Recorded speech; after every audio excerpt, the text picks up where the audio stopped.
Here's the stuff sack for the rescue kit, and I made it long in order to be an anchor as well. So you can fill it halfway full of snow. We'll just speed this up. Wider. Okay. Then you want to kind of pack that down and eyeball about halfway. It's a little much.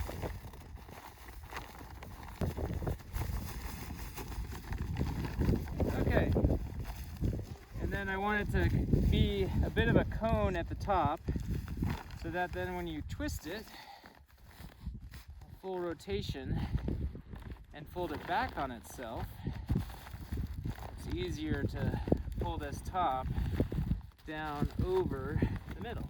And what this is doing is securing the closing, and if you can align it just right, you're doubling up the material of where you're going to put the string.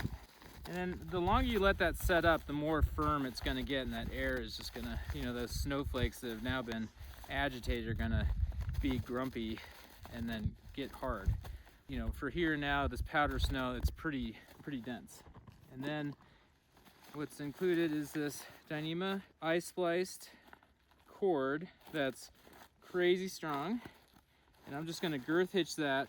And you can see how there's the top layer, that's why I made it long, and then the main body of the sack.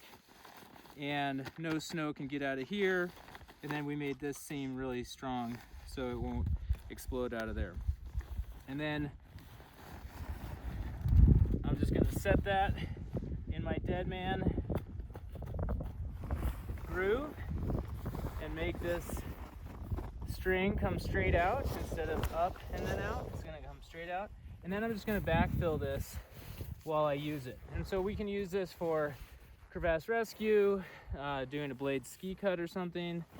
Or in the worst case scenario, you could leave this. Obviously, you don't want to leave it if you don't have to, but it's a really lightweight and double use bag for keeping the kit waterproof, and then also an anchor if need be.